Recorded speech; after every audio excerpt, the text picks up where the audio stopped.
Look, AI is not going to save your business if you skip this step. I get it. Everybody's talking about AI, and rightfully so. There's some really dope features. But if you use any of these tools and you find yourself still stuck, it's not your fault. Look, I'm just going to say what nobody is saying right now. Look, no platform, no prompt, and definitely no software is going to rescue you from a broken strategy. And if you stick with me to the end, I'm going to show you a surefire way how you can elevate any AI program and do it in under 10 minutes.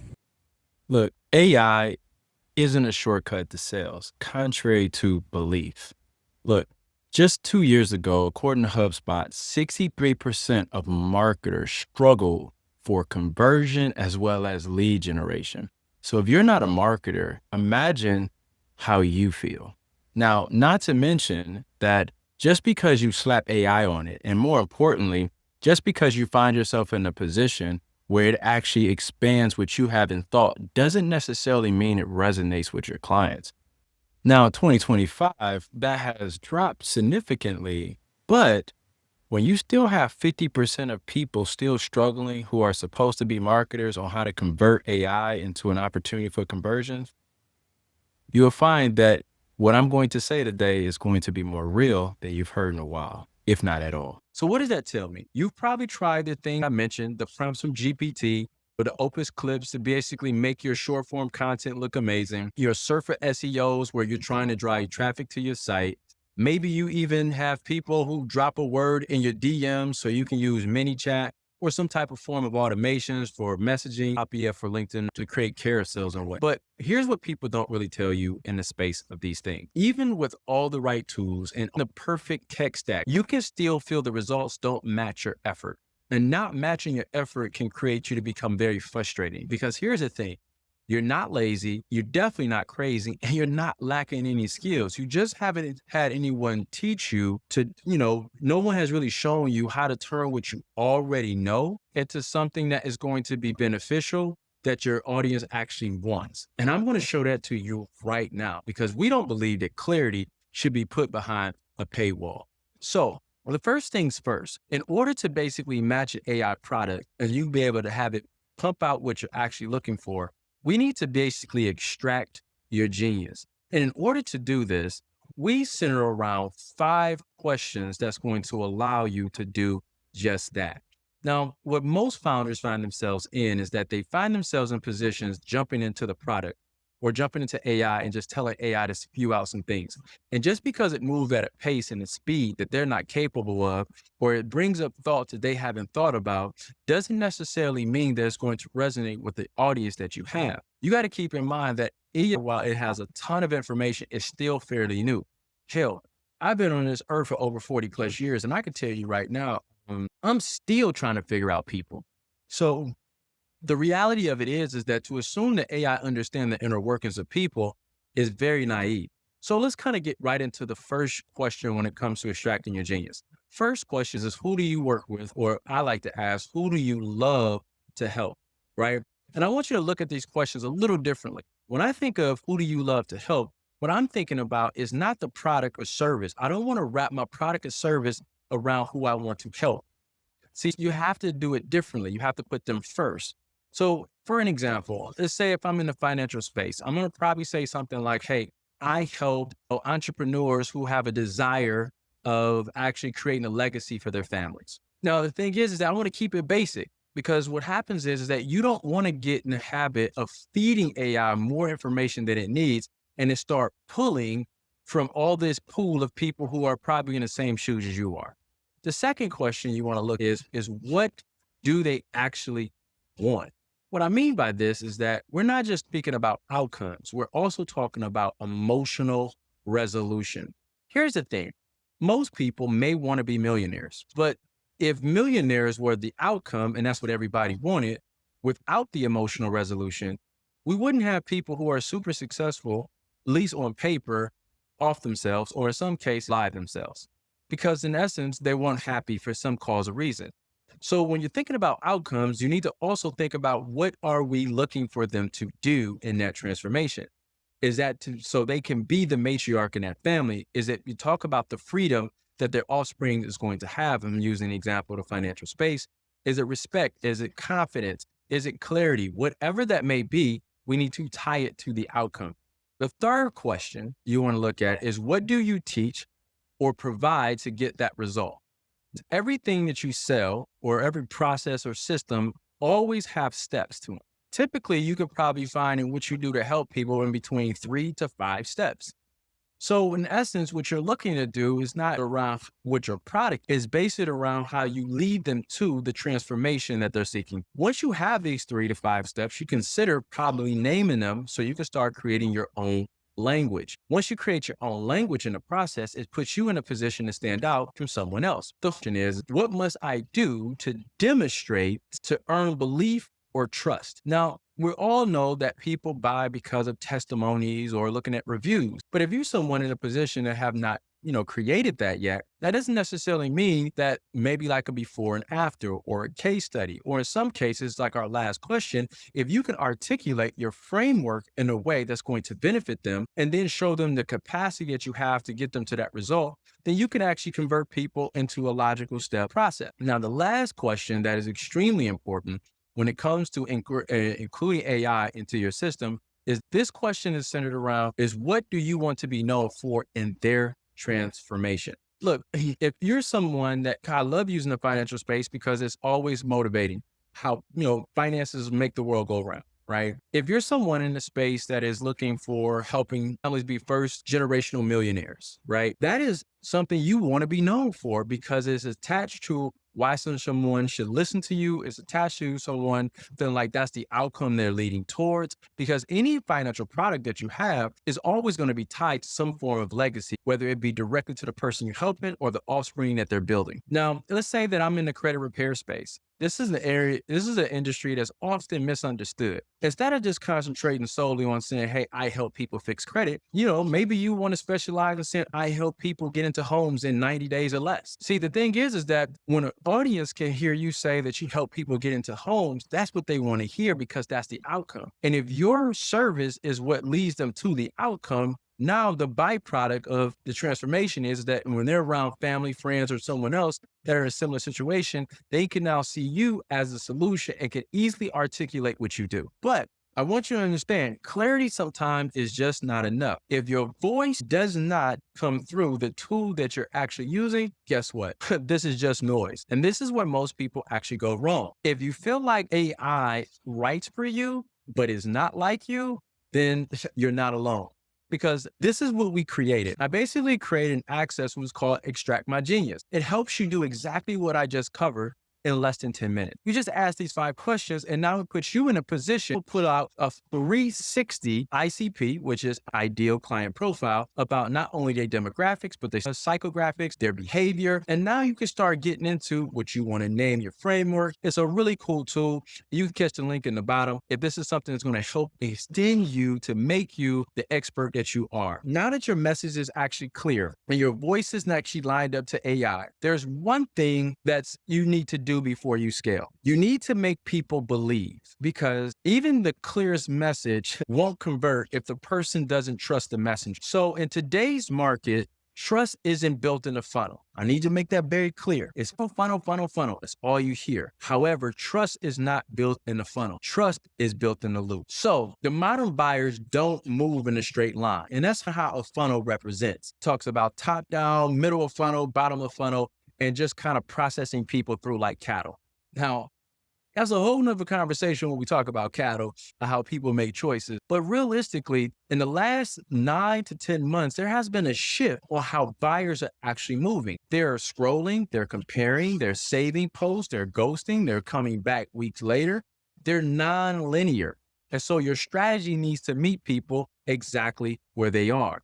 And once we meet them where they are, we want to immediately put them in a trust loop. So what is that? It is basically an infinite cycle where prospects enter in after a spark of some type of moment that had something relevant to them. Or this could be an offer that stops their scroll, and then you earn their curiosity. Now, once they are in this particular cycle, it now turns into the circle approach where they're actually, quietly watching, comparing, and evaluating.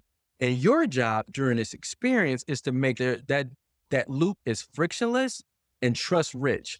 So a picture of the trust loop really kind of being into three layers. The first layer is really like the entry point. This is where you kind of spark curiosity. In that curiosity, you're going to also look at the phase, the circling phase. This is where there's about observation and evaluation. And then the third phase is really about the conversion moment. This is where self-guided actions take place. And your content is really the thing that circulates them.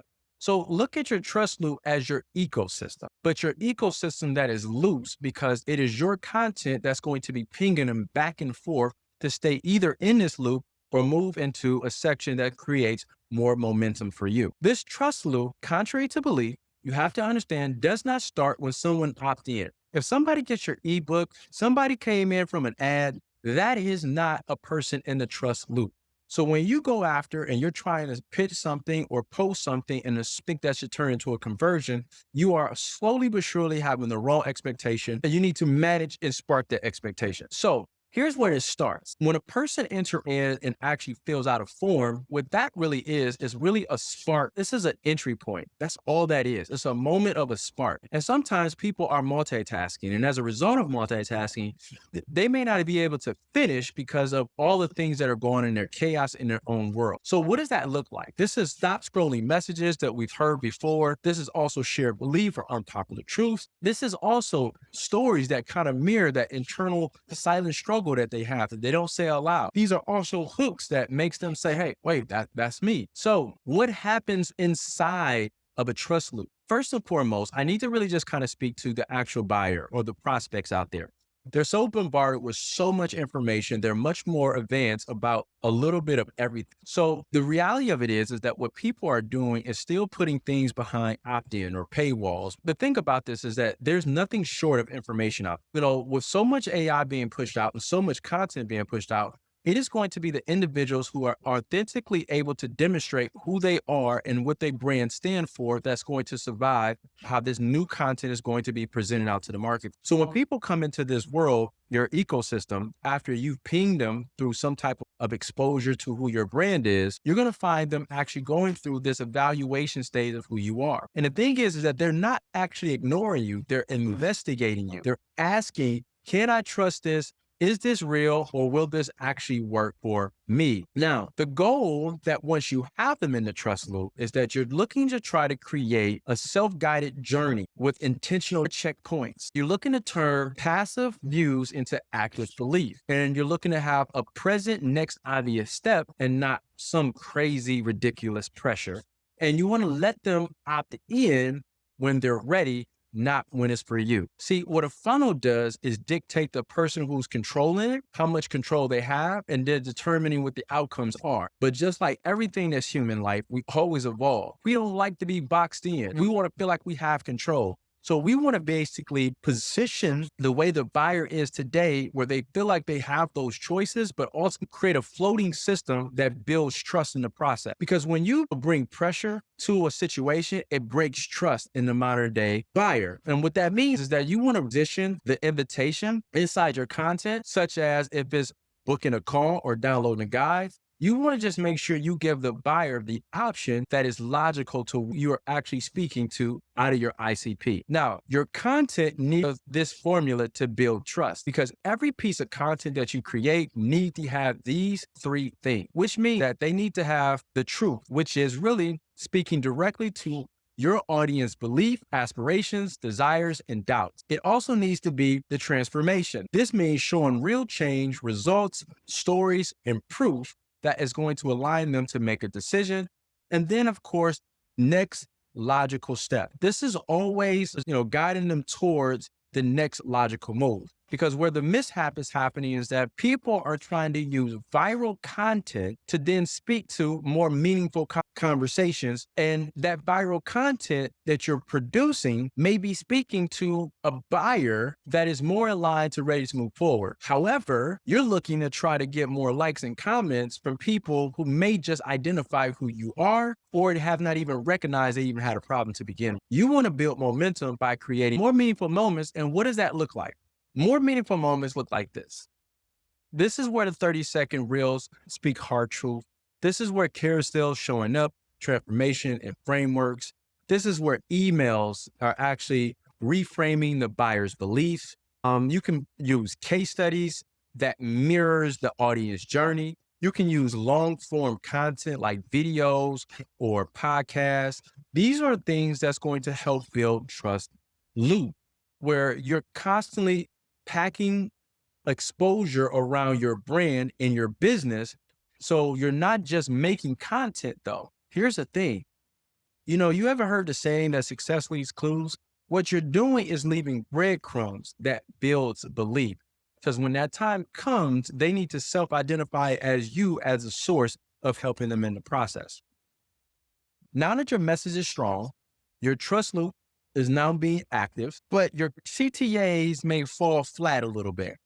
Because if it doesn't match your audience readiness, we need to fix that. So I like to call this the ICP message mapping system. And one of the things that we have to do in the ICP, which is again, is your ideal client profile. And we want to check the temperature of them in our match. We just wanted to put it in 3 buckets. We got cold, warm, and hot. A cold bucket is nothing more than a person who don't know you or the problem yet. Typically, you'll find them in discovery mode. And what you need in that space is, what they're looking for is like curiosity or insight or what's relevant to them. Next is the warm section. The warm section is really about those, they know they have a problem, but they're really not quite sure who they can trust. And in some cases, they know they have a problem and they think that problem is going to fix itself. I guess the saying would be that people would do everything to avoid pain than to actually gain pleasure. So with that being said, we need to make sure that we account for that. So during this section, they're probably comparing, shopping, reading proof of all the things that are taking place in their interest point. So what they need is more so authority and a validation in this segment.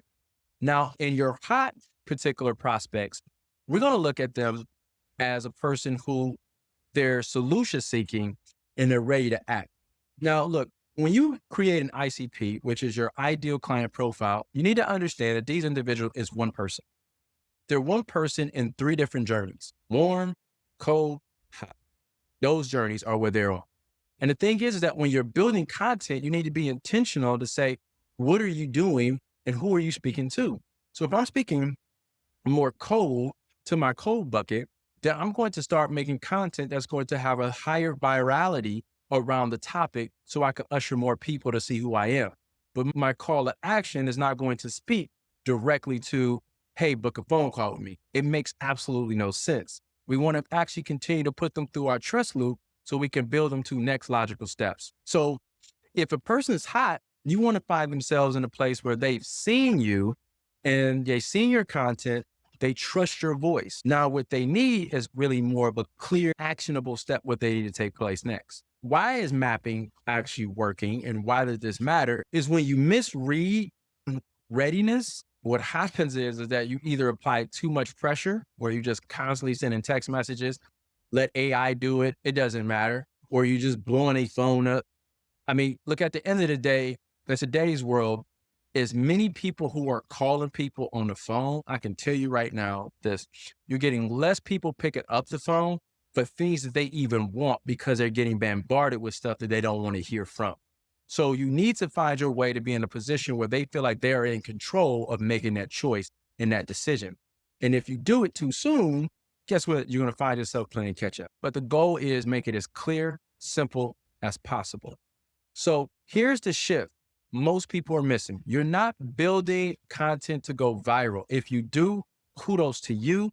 But what you're building is content that meets people where they are. And when your message aligns with your buyer's readiness, you do not need to hard sell. You just need the right nudge. Now, you might feel like you're clear now. I'm hoping that you are, right?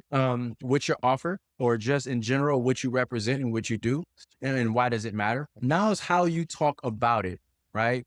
But here's one trap that kills momentum. In the next video, I'm going to show you how to test your offer before you ever build it.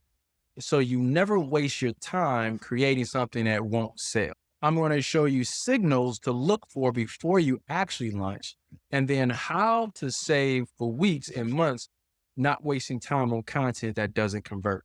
So I want you to click the next video and you will see how it's going to shift the next time you actually want to launch something.